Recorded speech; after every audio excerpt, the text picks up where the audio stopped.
Hi friends, ಎಲ್ಲರಿಗೂ ನಮಸ್ಕಾರ. ಇವತ್ತಿನ ವಿಡಿಯೋಗೆ ತಮ್ಮೆಲ್ಲರಿಗೂ ಸ್ವಾಗತ. ಇವತ್ತಿನ ವಿಡಿಯೋದಲ್ಲಿ ಕೆಎಲಿ ಕೇಳಿದಂತಹ ಪ್ರಮುಖ ಪ್ರಶ್ನೆಯನ್ನು ನಾವು ಚರ್ಚೆ ಮಾಡ್ತಾ ಹೋಗೋಣ. ಮೋಸ್ಟ್ ಇಂಪಾರ್ಟೆಂಟ್ ಇವತ್ತಿನ ಕ್ಲಾಸು, ತಡ ಮಾಡೋದು ಬೇಡ. ಇವತ್ತಿನ ಕ್ಲಾಸನ್ನು ನಾವು ಸ್ಟಾರ್ಟ್ ಮಾಡ್ತಾ ಹೋಗೋಣ. ನಾನು ನಿಮ್ಮ ಪ್ರೀತಿಯ ವೀರೇಶ್ ವಿಜಯಪುರ್. ಹಾಗೆ ನನ್ನ ಚಾನಲ್ನ ಹೊಸದಾಗಿ ನೋಡ್ತಾ ಇದ್ದೀರಾ, ಸಬ್ಸ್ಕ್ರೈಬ್ ಮಾಡಿ. ಎಸ್ ನೋಡಿ, ಬಾದಾಮಿಯಲ್ಲಿ ಗುಹಾಲಯಗಳಿಗೆ ಸಂಬಂಧಿಸಿದಂತೆ ಈ ಕೆಳಗಿನ ಹೇಳಿಕೆಗಳನ್ನು ಪರಿಗಣಿಸಿ ಅಂತೇಳಿ ಪ್ರಶ್ನೆಯನ್ನ ಕೇಳಿದಾನ. ನೋಡಿ, ಒಂದನೇ ಗುಹೆ ನೋಡಿ, 4 ಗುಹೆಗಳು ಕಂಡುಬರ್ತಾವ. ಪ್ರಮುಖವಾಗಿ ಬಾದಾಮಿ ಗುಹಾಲಯಗಳು ಎಷ್ಟು ಕಂಡುಬರ್ತಾವ ಅಂತ 4 ಗುಹೆಗಳು ಕಂಡುಬರ್ತಾವ ಬಾದಾಮಿಯಲ್ಲಿ. 1ನೇ ಗುಹೆ ನೋಡ್ತಾ ಬರೋಣ. 1ನೇ ಗುಹೆಯು ಶೈವ ಧರ್ಮಕ್ಕೆ ಸಂಬಂಧಪಟ್ಟಿದೆ ಅಂತೇಳಿ ಕೊಟ್ಟಿದ್ದಾನೆ. ಕೆಎಲಿ ಕೇಳಿದ ಪ್ರಶ್ನೆ ಇದು. ಎಸ್, ಶೈವ ಧರ್ಮಕ್ಕೆ ಸಂಬಂಧಪಟ್ಟಿದ್ದು. 18 ಕೈಗಳುಳ್ಳ ಏನಪ್ಪ ಅಂದಾಗ ಶಿವನ ವಿಗ್ರಹ ಕಂಡುಬರ್ತದೆ, ನಟರಾಜನ ವಿಗ್ರಹ ಎಲ್ಲಿ ಕಂಡುಬರ್ತದಾಗ ಈ 1ನೇ ಗುಹೆಯಲ್ಲಿ ಕಂಡುಬರುತ್ತೆ ಅಂತೇಳಿ ತಮಗೆ ಗೊತ್ತಿರಲಿ ಪಾಯಿಂಟ್. ಎಸ್, ಎರಡನೇ ಗುಹೆಯು ವೈಷ್ಣವ ಗುಹೆಯಾಗಿದೆ ಅಂತೇಳಿ ಪ್ರಶ್ನೆ ಏನಿದು ಆಪ್ಷನ್ ಅನ್ನು ಕೊಟ್ಟಿದ್ದಾನ. ಎಸ್, 2ನೇ ಗುಹೆ ಏನಾಗಿದೆ ಪತ್ನಾಗ ವೈಷ್ಣವ ಗುಹೆಯಾಗಿದೆ ಅಂತೇಳಿ ನಮಗೆ ಗೊತ್ತಿರಲಿ. ಎಸ್, 3ನೇ ಗುಹೆ ನೋಡಿ, 3ನೇ ಗುಹೆಯು ಶೈವ ಗುಹೆಯಾಗಿದೆ ಅಂತೇಳಿ ಆಪ್ಷನ್ ಅಲ್ಲಿ ಕೊಟ್ಟಿದ್ದ, ಅದು ತಪ್ಪಾಗುತ್ತಾ. ಯಾವ ಗುಹೆಯಾಗಿದೆ ಅಂತ ಬಂದಾಗ ವೈಷ್ಣವ ಧರ್ಮದ ಗುಹೆಯಾಗಿದೆ ಅಂತೇಳಿ ನಮಗೆ ಗೊತ್ತಿರಲಿ. ವೈಷ್ಣವ ಧರ್ಮದ ಗುಹೆಯಾಗಿದೆ. ಈ ವೈಷ್ಣವರು ಎಂದರೆ ಯಾರಂದಾಗ ವಿಷ್ಣುವಿನ ಆರಾಧಕರು ಅಂತೇಳಿ ನಮಗೆ ಗೊತ್ತಿರಲಿ. ವೈಷ್ಣವ ಧರ್ಮಕ್ಕೆ ಸಂಬಂಧಪಟ್ಟಂತ ಗುಹೆ ಯಾವಂದಾಗ 3ನೇ ಗುಹೆ. ಈ 3ನೇ ಗುಹೆಯನ್ನ ಪೂರ್ಣಗೊಳಿಸಿದವರು ಯಾರಂದಾಗ ಮಂಗಳೇಶ ಅಂತೇಳಿ ನಮಗೆ ಗೊತ್ತಿರಬೇಕು. ಮಂಗಳೇಶ ತಮ್ಮೆಲ್ಲರಿಗೂ ಗೊತ್ತಿರ್ತೈತಿ. ಮಂಗಳೇಶ ಯಾರಂದಾಗ ಇಮ್ಮಡಿ ಪುಲಿಕೇಶಿಯ ಚಿಕ್ಕಪ್ಪ ಅಂತೇಳಿ ನಮಗೆ ಗೊತ್ತಿರಲಿ. ಇಮ್ಮಡಿ ಪುಲಿಕೇಶಿಯ ಚಿಕ್ಕಪ್ಪ ಯಾರಪ್ಪನಾಗ ಮಂಗಳೇಶ ಅಂತ ನಮಗೆ ಗೊತ್ತಿರಬೇಕು. ಇಂಪಾರ್ಟೆಂಟ್. ನೆಕ್ಸ್ಟ್ ನೋಡಿ, ಈ ಮಂಗಳೇಶಗೆ ಸಂಬಂಧಪಟ್ಟಂತ ಒಂದು ಶಾಸನ ಬರ್ತದೆ, ಮಹಾಕೂಟ ಶಾಸನ ಅಂತೇಳಿ. ಮಹಾಕೂಟ ಶಾಸನ. ಈ ಮಹಾಕೂಟ ಶಾಸನ ಯಾರಿಗೆ ಸಂಬಂಧಪಟ್ಟಿದ್ದಂತ ಈ ಮಂಗಳೇಶನಿಗೆ ಸಂಬಂಧಪಟ್ಟಿದ್ದು ಅಂತ ತಮಗೆ ಗೊತ್ತಿರಲಿ. ಎಸ್, 4ನೇ ನೋಡಿ, ಡಿ ಆಪ್ಷನ್. 4ನೇ ಗುಹೆಯು ಜೈನ ಗುಹೆ ಆಗಿದೆ ಅಂತೇಳಿ ತಮಗೆ ಗೊತ್ತಿರಲಿ. 4ನೇ ಗುಹೆ ಯಾವ ಗುಹೆ ಆಗಿದೆ ಅಂದಾಗ ಜೈನ ಗುಹೆ ಆಗಿದೆ ಅಂತೇಳಿ ತಮಗೆ ಗೊತ್ತಿರಬೇಕಾಗುತ್ತಾ. ಇಂಪಾರ್ಟೆಂಟ್. ಇಲ್ಲಿ ಸರಿಯಾದ ಉತ್ತರ ಏನಾಗಿರುತ್ತಂದಾಗ ಯಾವುದು ತಪ್ಪಾಗಿರುತ್ತೆ, ಆಪ್ಷನ್ ಸಿ ತಪ್ಪಾಗಿರುತ್ತೆ. ಉಳಿದ 1, 2, 3 ಏನಪ್ಪಂತ ಸರಿಯಾಗಿರ್ತವ. 3 ಹೇಳಿಕೆ ಮಾತ್ರ ಸರಿಯಾಗಿವೆ ಅಂತೇಳಿ ತಮಗೆ ಗೊತ್ತಿರಲಿ. ನೆಕ್ಸ್ಟ್, ಈ ಬಾದಾಮಿ ಹಿಂದಿನ ಹೆಸರು ಏನಾಗಿತ್ತು ಅಂತ ಬಂದಾಗ ವಾತಾಪಿ ಆಗಿತ್ತು. ಇಂಪಾರ್ಟೆಂಟ್ ಅಂತ ಗೊತ್ತಿರಲಿ. ವಾತಾಪಿ. ಈ ವಾತಾಪಿ ಕೊಂಡ ಎಂಬ ಬಿರುದನ್ನ ಪಡೆದುಕೊಂಡವರು ಯಾರಂತ ಪ್ರಶ್ನೆಯನ್ನ ಕೇಳಬಹುದು, ಕೇಳ್ತಾ ಹೋಗ್ತಾನ. ವಾತಾಪಿ ಕೊಂಡ ಎಂಬ ಬಿರುದನ್ನ ಪಡೆದುಕೊಂಡವರು ಯಾರು ಅಂತ ಬಂದಾಗ 1ನೇ ನರಸಿಂಹವರ್ಮ ಅಂತೇಳಿ ನಮ್ಗೆ ಗೊತ್ತಿರಲಿ. 1ನೇ ನರಸಿಂಹವರ್ಮ, ಪಲ್ಲವರ ಅರಸ 1ನೇ ನರಸಿಂಹವರ್ಮ ಏನ್ ಮಾಡ್ತಂತಾಗ ಈ ವಾತಾಪಿ ಕೊಂಡ ಎಂಬ ಬಿರುದನ್ನ ಪಡ್ಕೊತಾನ. ಯಾಕಂದಾಗ ವಾತಾಪಿಯನ್ನ ಏನ್ ಮಾಡ್ತಾನ ವಶಪಡಿಸಿಕೊತಾನ. ಯಾರನ್ನ ಸೋಲಿಸಿ? ಇಮ್ಮಡಿ ಪುಲಿಕೇಶಿಯನ್ನ ಸೋಲಿಸಿ ಈ ವಾತಾಪಿಯನ್ನು ವಶಪಡಿಸಿಕೊಂಡಿದ್ದಕ್ಕಾಗಿ 1ನೇ ನರಸಿಂಹವರ್ಮನಿಗೆ ಬಂದಂತ ಬಿರುದು ಯಾವಾಗ ವಾತಾಪಿ ಕೊಂಡ ಎಂಬ ಬಿರುದು ಬರ್ತೈತಿ. ಇಂಪಾರ್ಟೆಂಟ್ ಅಂತ ಗೊತ್ತಿರಲಿ. ನೆಕ್ಸ್ಟ್, 1ನೇ ನರಸಿಂಹವರ್ಮ. ಈ 1ನೇ ನರಸಿಂಹವರ್ಮ ಏನ್ ಮಾಡ್ತಾ ಅಂದಾಗ ಮಹಾಬಲಿಪುರಂ ಎಂಬ ನಗರವನ್ನ ನಿರ್ಮಾಣ ಮಾಡ್ತಾನ. ಮಹಾಬಲಿಪುರಂ ಅಂತೇಳಿ. ಮಹಾಬಲಿಪುರಂ. ಈ ಮಹಾಬಲಿಪುರಂ ಎಂಬ ನಗರವನ್ನ ನಿರ್ಮಾಣ ಮಾಡೋದ್ರ 1ನೇ ನರಸಿಂಹವರ್ಮ ಅಂತ ನಮಗೆ ಗೊತ್ತಿರಲಿ. ಕಂಚಿಯ ಕೈಲಾಸನಾಥ ದೇವಾಲಯ, ಮೋಸ್ಟ್ ಇಂಪಾರ್ಟೆಂಟ್. ಕಂಚಿಯ ಕೈಲಾಸನಾಥ ದೇವಾಲಯ. ಕಂಚಿಯ ಕೈಲಾಸನಾಥ ದೇವಾಲಯ ಕೇಳ್ತಂತ ಕ್ವಶನ್ ಇಂಪಾರ್ಟೆಂಟ್ ನೋಡಿ. ಕಂಚಿಯ ಕೈಲಾಸನಾಥ ದೇವಾಲಯವನ್ನ ನಿರ್ಮಿಸಿದವರು ಯಾರು ಅಂತೇಳಿ ಪ್ರಶ್ನೆಯನ್ನು ಕೇಳ್ತಾ ಹೋಗ್ತಾನ. ಕಂಚಿಯ ಕೈಲಾಸನಾಥ ದೇವಾಲಯವನ್ನು ನಿರ್ಮಿಸಿದವರು 1ನೇ ನರಸಿಂಹವರ್ಮ ಅಂತೇಳಿ ತಮ್ಮಲ್ಲಿ. ಈ ಕಂಚಿಯ ಕೈಲಾಸನಾಥ ದೇವಾಲಯವನ್ನ ಇಂಪಾರ್ಟೆಂಟ್ ತಮ್ಮಲ್ಲಿ.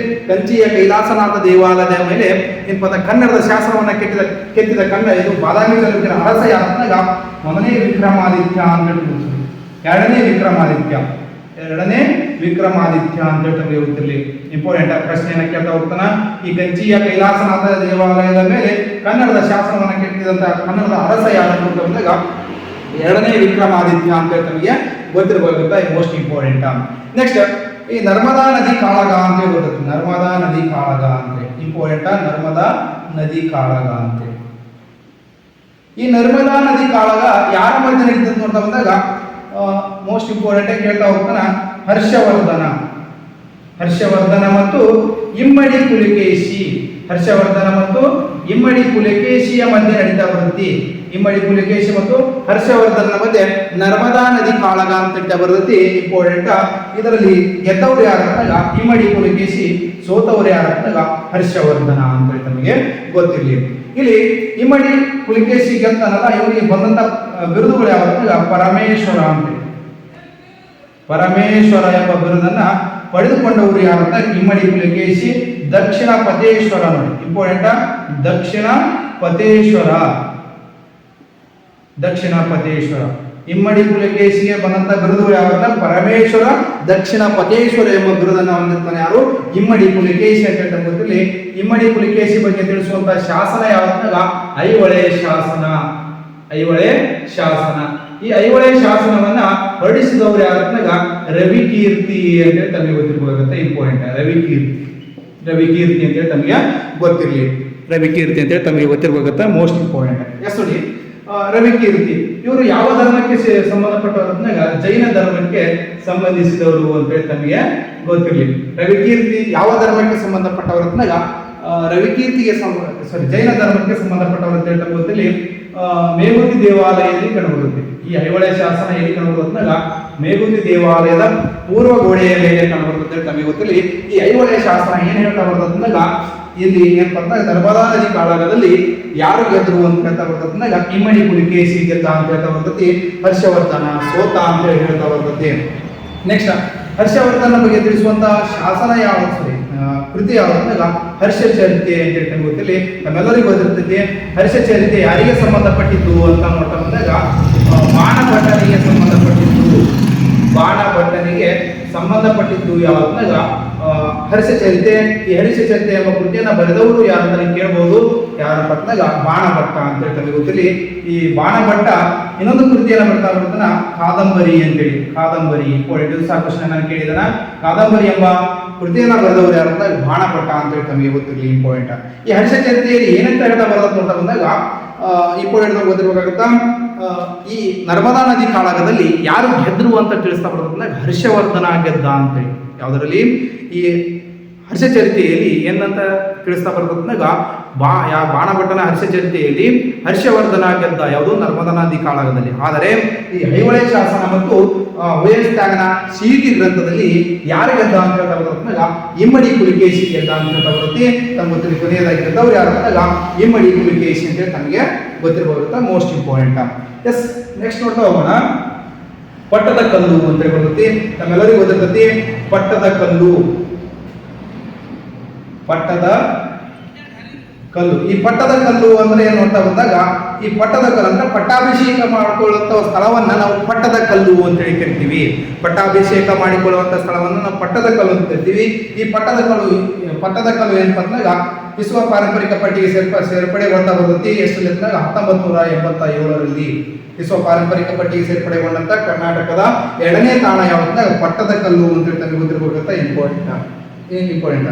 ನೆಕ್ಸ್ಟ್ 1987ರಲ್ಲಿ ಈ ಪಟ್ಟದ ಕಲ್ಲು, ಬಾದಾಮಿ, ಐಹೊಳೆ ಈ ಮೂರು ಐತಿಹಾಸಿಕ ನಗರಗಳು ಯಾವ ನದಿಯ ತೀರದಲ್ಲಿ ಕಂಡುಬರುತ್ತಂದಾಗ ನರ್ಮದಾ ನದಿ ತೀರದಲ್ಲಿ ಅಂತ ನಮಗೆ ಗೊತ್ತಿರಲಿ. ನರ್ಮದಾ ನದಿಯ ತೀರದಲ್ಲಿ ಈ ಮೂರು ಏನಂದಾಗ ಐತಿಹಾಸಿಕ ತಾಣಗಳು ಕಂಡುಬರ್ತಾವೆ. ಪಟ್ಟದ ಕಲ್ಲು, ಬಾದಾಮಿ, ಐಹೊಳೆ ಅಂತೇಳಿ ತಮಗೆ ಗೊತ್ತಿರಲಿ. ಐಹೊಳೆಯನ್ನ ದೇವಾಲಯಗಳ ತೊಟ್ಟಿಲು ಅಂತೇಳಿ ಕರೆಯಲಾಗ್ತತಿ. ಐಹೊಳೆಯನ್ನ ದೇವಾಲಯಗಳ ತೊಟ್ಟಿಲು ಅಂತೇಳಿ ಕರೆಯಲಾಗ್ತತಿ, ಮೋಸ್ಟ್ ಇಂಪಾರ್ಟೆಂಟ್ ಆಗಿ ಗೊತ್ತಿರಲಿ. ಇವರು ಪರಿಚಯಿಸಿದಂತ ಒಂದು ಶೈಲಿ ಯಾವುದು, ಬಾದಾಮಿ ಚಾಲುಕ್ಯರು ಪರಿಚಯಿಸಿದಂತ ಒಂದು ಕಟ್ಟಡ ಶೈಲಿ ಯಾವುದು ಅಂತ ಬಂದಾಗ ವೇಸರ ಶೈಲಿ ಅಂತ ತಮಗೆ ಗೊತ್ತಿರಲಿ. ವೇಸರ ಶೈಲಿ ಅಂತ ತಮಗೆ ಗೊತ್ತಿರಲಿ, ಇಂಪಾರ್ಟೆಂಟ್. ಈ ವೇಸರ ಶೈಲಿಯಲ್ಲಿ ಕಟ್ಟಿದಂತಹ ಪ್ರಮುಖ ಕಟ್ಟಡಗಳನ್ನ ಯಾವ ಶಿಲೆಯಿಂದ ಕಟ್ಟಲಾಗಿದೆ ಅಂತ ಬಂದ್ರೆ ಮರಳು, ಕೆಂಪು ಮರಳುಗಲ್ಲು ಅಂತ ತಮಗೆ ಗೊತ್ತಿರಲಿ. ಕೆಂಪು ಮರಳುಗಲ್ಲು ಅಂತ ನಮ್ಗೆ ಗೊತ್ತಿಲ್ಲ. ಕೆಂಪು ಮರಳುಗಲ್ಲು ಏನಪ್ಪ ಅಂದಾಗ ಪ್ರಮುಖವಾಗಿ ಏನಪ್ಪ ಅಂದಾಗ ಈ ಸ್ಮಾರಕಗಳನ್ನು ನಿರ್ಮಾಣ ಮಾಡಲಾಗಿದೆ ಅಂತ ತಮಗೆಲ್ಲರಿಗೂ ಗೊತ್ತಿರಬಹುದಾಗುತ್ತೆ, ಮೋಸ್ಟ್ ಇಂಪಾರ್ಟೆಂಟ್. ನೆಕ್ಸ್ಟ್ ನೋಡ್ತಾ ಬರೋಣ. ಹಲವಾರು ಪ್ರಶ್ನೆಗಳನ್ನ ಕೇಳ್ತಾ ಹೋಗಿದ್ದಾನೆ ಕೆಎಲಿ, ಅದರ ಬಗ್ಗೆ ನಾವು ಚರ್ಚೆ ಮಾಡ್ತಾ ಬರೋಣ. ಈ ಬಾದಾಮಿ ಗುಹಾಲಯಗಳನ್ನ ಕಟ್ಲಕ್ಕೆ ಆರಂಭ ಮಾಡಿದವರು ಯಾರಂತ ಕೀರ್ತಿ ವರ್ಮ ಅಂತೇಳಿ ತಮ್ಗೆ ಗೊತ್ತಿಲ್ಲ. ಕೀರ್ತಿ ವರ್ಮ ಈ ಬಾದಾಮಿ ಗುಹಾಲಯಗಳನ್ನ ಏನಂತ ಕಟ್ಲಕ್ಕೆ ಆರಂಭ ಮಾಡಿದವರು ಯಾರಂತಾಗ ಬಾದಾಮಿ ಚಾಲುಕ್ಯರ ಅರಸ ಕೀರ್ತಿ ವರ್ಮ ಅಂತೇಳಿ ತಮಗೆ ಗೊತ್ತಿಲ್ಲ. ಎಸ್, ಹಿಂದಿನ ಪ್ರಶ್ನೆಯಲ್ಲಿ ನಾವು ಬಾದಾಮಿ ಗುಹಾಲಯಗಳ ಬಗ್ಗೆ ಚರ್ಚೆ ಮಾಡ್ತಾ ಬಂದಿದ್ವಿ. ಈ ಕ್ವಶನ್ ಅಲ್ಲಿ ನಾವು ಯಾವುದರ ಕುರಿತು ಚರ್ಚೆ ಮಾಡ್ತಾ ಹೋಗೋಣ ಅಂತ ಬಂದಾಗ ಈ ಕೆಳಕಂಡ ಸ್ಮಾರಕಗಳಲ್ಲಿ ಎರಡನೇ ಇಬ್ರಾಹಿಂ ಆದಿಲ್ ಶಾಹಿಯಿಂದ ಯಾವುದು ನಿರ್ಮಾಣವಾಗಿಲ್ಲ ಅಂತೇಳಿ ಪ್ರಶ್ನೆಯನ್ನ ಕೇಳಿದಾನ. ಮೋಸ್ಟ್ ಇಂಪಾರ್ಟೆಂಟ್ ಆಗಿ ಕೇಳಿದ್ದು ಆಲ್ರೆಡಿ ಏನಂದಾಗ ಕೆಎಲ್ಲಿ ಕೇಳಿದಂತ ಪ್ರಶ್ನೆ ಇದು. ವೇರಿಯಸ್ ಡಿಪಾರ್ಟ್ಮೆಂಟ್ 708 ಪೋಸ್ಟ್ಗಳಿದ್ವಲ್ಲ, ಈ ಪೋಸ್ಟ್ಗಳಲ್ಲಿ ಈ ಪ್ರಶ್ನೆಯನ್ನ ಕೇಳಿದ. ನೋಡಿ ಇಂಪಾರ್ಟೆಂಟ್ ನಮ್ಗೆ ಗೊತ್ತಿರಲಿ. ಆಪ್ಷನ್ ಎ ಇಬ್ರಾಹಿಂ ರೋಜಾ ಅಂತ ಕೊಟ್ಟಿದ್ದಾನ, ಮೆಹತಾರ್ ಮಹಾಲ್ ಅಂತ ಕೊಟ್ಟಿದ್ದಾನ, ನವರಸಪುರ ಜಾಮಿ ಮಸೀದಿ ಅಂತ ಕೊಟ್ಟಿದ್ದಾನ, ವಿಜಯಪುರದಲ್ಲಿ ಕಂಡುಬರುವ ಜಾಮಿ ಮಸೀದಿ ಅಂತ ಕೊಟ್ಟಿದ್ದಾನೆ. ಎಸ್, ಏನ್ ಕ್ವಶನ್ ಕೇಳಿ ನೋಡಿ. ಮೊದಲು ಮನೆಯವರೆಗೂ ಕ್ವಶನ್ ಓದೋದು ಕಲೀರಿ. ಯಾಕಂದಾಗ ಅರ್ಧಂಬರ್ಧ ಓದಿ ಏನಂತಂದಾಗ ನೌಕರಿ ತಗೋದಾಗಲ್ಲ. ಹಾಗಾಗಿ ನೋಡಿ ಇಬ್ರಾಹಿಂ ಆದಿಲ್ ಶಾಹಿಯಿಂದ ಯಾವುದು ನಿರ್ಮಾಣವಾಗಿಲ್ಲ ಅಂದ್ರೆ ಪ್ರಶ್ನೆಯನ್ನ ಕೇಳಿದಾನ. ನಮ್ಮೆಲ್ಲರಿಗೂ ಗೊತ್ತಿರಬಹುದಂತ ವಿಜಯಪುರದ ಜಾಮಿ ಮಸೀದಿ ಏನಂತಂದಾಗ ಎರಡನೇ ಇಬ್ರಾಹಿಂ ಆದಿಲ್ ಶಾಹಿ ಕಾಲದಲ್ಲಿ ನಿರ್ಮಿಸಲಾಗಿಲ್ಲ. ನಮ್ಗೆ ಗೊತ್ತಿದೆ ಯಾರು ಇದನ್ನ ನಿರ್ಮಾಣವನ್ನ ಮಾಡಿದ್ರು ಅಂತ ನೋಡ್ತಾ ಬಂದಾಗ ನೋಡ್ರಿ ಯಾರಪ್ಪ ಅಂದಾಗ ಮೋಸ್ಟ್ ಇಂಪಾರ್ಟೆಂಟ್ ಒಂದನೇ ಅಲಿ ಆದಿಲ್ ಶಾ. ನೋಡಿ ಇಂಪಾರ್ಟೆಂಟ್ ಒಂದನೇ ಅಲಿ ಆದಿಲ್ ಶಾ ಏನ್ ಮಾಡ್ತಾ ಬಂದಾಗ ಜಾಮಿ ಮಸೀದಿಯನ್ನ, ವಿಜಯಪುರದ ಜಿಲ್ಲೆಯ ಜಾಮಿ ಮಸೀದಿಯನ್ನ ನಿರ್ಮಾಣ ಮಾಡ್ತಾ ಬರ್ತಾನ. ಎದರ ಸವಿನೆನಪಿಗೆ ಅಂತ ಬಂದಾಗ 1565ರಲ್ಲಿ ಏನು ತಾಳಿಕೋಟೆ ಕದನದಲ್ಲಿ ನೋಡಿ ಇಂಪಾರ್ಟೆಂಟ್ ತಾಳಿಕೋಟೆ ಕದನದ ವಿಜಯದ ಸವಿನೆನಪಿಯಾಗಿ ವಿಜಯಪುರದಲ್ಲಿ ಜಾಮಿ ಮಸೀದಿಯನ್ನ ನಿರ್ಮಾಣ ಮಾಡಿದವರು ಅಂತ ಒಂದೇ ಅಲಿ ಆದಿಲ್ ಶಾಹಿ ಅಂತ ಗೊತ್ತಿರಲಿ. 1565 ತಾಳಿಕೋಟೆ ಕದನ ನಡೀತಾ ಬರ್ತೈತಿ. ಮೋಸ್ಟ್ ಇಂಪಾರ್ಟೆಂಟ್ ತಮ್ಗೆ ಗೊತ್ತಿರಬಹುದಂತ. ಎಸ್ ನೋಡಿ ಮೆಹತಾರ್ ಮಹಲ್, ಇಬ್ರಾಹಿಂ ರೋಜಾ, ನವರಸಪುರ ಎಂಬ ನಗರವನ್ನ ನಿರ್ಮಾಣ ಮಾಡಿದವರು ಯಾರಂದಾಗ ಎರಡನೇ ಇಬ್ರಾಹಿಂ ಆದಿಲ್ ಶಾ ಅಂತ ತಮಗೆ ಗೊತ್ತಿರಬಹುದಂತ. ಮೋಸ್ಟ್ ಇಂಪಾರ್ಟೆಂಟ್ ಇವರಿಗಿದ್ದಂತ ಬಿರುದು ಯಾವ್ದಂದ್ರೆ ಜಗದ್ಗುರು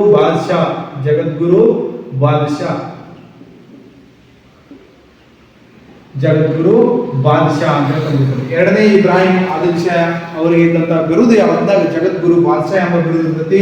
ಮೋಸ್ಟ್ ಇಂಪಾರ್ಟೆಂಟ್ ತಮ್ಗೆ ಗೊತ್ತಿರಬಹುದಂತ ನವರಸಪುರ ಕಿತಾಬಿ ನವರಸ್ ಅಂತ ಹೇಳ್ತಾರೆ, ಕೃತಿಯನ್ನ ಬರೀತಾ ಬರ್ತಾರೆ. ಕಿತಾಬ್ ಈ ನವರಸಪುರ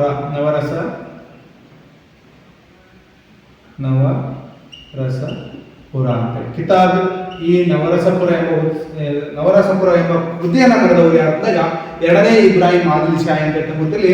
ಇವರು ಬರೆದಂತ ಈ ಕಿತಾಬಿ ನವರಸ್ ಎಂಬ ಕೃತಿಯನ್ನ ಯಾವ ಭಾಷೆಯಲ್ಲಿ ಬರ್ತಾರೆ ಅಂತಂದಾಗ ದಕ್ಕನ್ನಿನ ಉರ್ದು ಅಲ್ಲಿ ಗೊತ್ತಿರಲಿ. ದಕ್ಕನ್ನಿನ ಉರ್ದು ಭಾಷೆಯಲ್ಲಿ ಅಂತಂದಾಗ ಈ ಕೃತಿಯನ್ನ ಬರ್ತಾರೆ. ಅದು ಕಿತಾಬ್ ಈ ನವರಸ ಅಂತೇಳಿ ಮೋಸ್ಟ್ ಇಂಪಾರ್ಟೆಂಟ್ ತಮ್ಗೆ ಗೊತ್ತಿರಲಿ.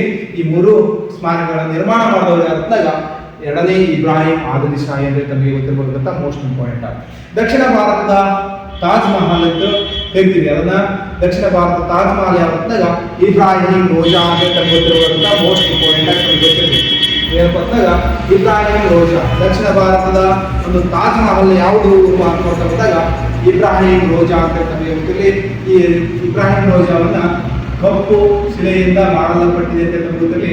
ಈ ಕಪ್ಪು ಶಿಲೆಯ ತಾಜ್ ಮಹಲ್ ಅಂತ ಕರೆಯಲಾಗ್ತದೆ ಇಬ್ರಾಹಿಂ ರೋಜಾವನ್ನ ತಮಗೆ ಗೊತ್ತಿರಬಹುದಂತ ಮೋಸ್ಟ್ ಇಂಪಾರ್ಟೆಂಟ್. ನೆಕ್ಸ್ಟ್ ವಿಜಯಪುರದಲ್ಲಿರುವ ಗೋಲ ಗುಮ್ಮಟವನ್ನ ನಿರ್ಮಾಣ ಮಾಡಿದವರು ಅಂತ ಮೊಹಮ್ಮದ್ ಆದಿಲ್ ಶಾಹಿ ಅಂತ ತಮ್ಗೆ ಗೊತ್ತಿರಲಿ. ಮೊಹಮ್ಮದ್ ಆದಿಲ್ ಶಾಹಿ ಅಂತ. ನೆಕ್ಸ್ಟ್ ಇಬ್ರಾಹಿಂ ರೋಜಾದ ಶಿಲ್ಪಿ ಯಾರಂತ ಬಂದಾಗ ನಮ್ಗೆ ಗೊತ್ತಿರಬೇಕಂತ ಮಲ್ಲಿಕ್ ಸಂದಾಲ್ ಅಂತ ಗೊತ್ತಿರಬೇಕು. ಇಂಪಾರ್ಟೆಂಟ್ ಮಲ್ಲಿಕ್ ಸಂದಾಲ್ ಅಂತ ಗೊತ್ತಿರಲಿ. ಯಾವುದು ಇಬ್ರಾಹಿಂ ರೋಜಾದ ವಾಸ್ತುಶಿಲ್ಪಿ ಯಾರಪ್ಪ ಅಂತಂದ್ರೆ ಮಲ್ಲಿಕ್ ಸಂದಾಲ್ ಅಂತ ಗೊತ್ತಿರಲಿ. ಈ ಗೋಲ್ ಗುಂಬಜ್ದ ಒಂದು ಏನಪ್ಪ ನೋಡ್ತಾ ಬಂದಾಗ ಶಿಲ್ಪಿ ಯಾರಪ್ಪ ಅಂತಂದಾಗ ಮೋಸ್ಟ್ ಇಂಪಾರ್ಟೆಂಟ್ ಅಂತ ಗೊತ್ತಿರಲಿ ಈ ಯಾಕೂತ್ ಅಂತ ಹೇಳಿ ನಮ್ಗೆ ಗೊತ್ತಿರಲಿ. ಯಾಕೂತ್ ಅಂತ ಹೇಳಿ. ಎಸ್, ಇಷ್ಟು ಇವತ್ತಿನ ಕ್ಲಾಸ್ ಆಗಿದೆ ಸ್ನೇಹಿತರೆ. ಇಲ್ಲಿವರೆಗೆ ನಾನು ವಿಡಿಯೋವನ್ನು ನೋಡಿದ್ದಕ್ಕಾಗಿ ತುಂಬ ಧನ್ಯವಾದಗಳು. ಹಾಗೆ ನಿಮ್ಮ ಸ್ನೇಹಿತರಿಗೂ ಶೇರ್ ಮಾಡ್ತಾ ಹೋಗಿ ಆದಷ್ಟು ಸಪೋರ್ಟ್ ಮಾಡ್ತಾ ಬನ್ನಿ.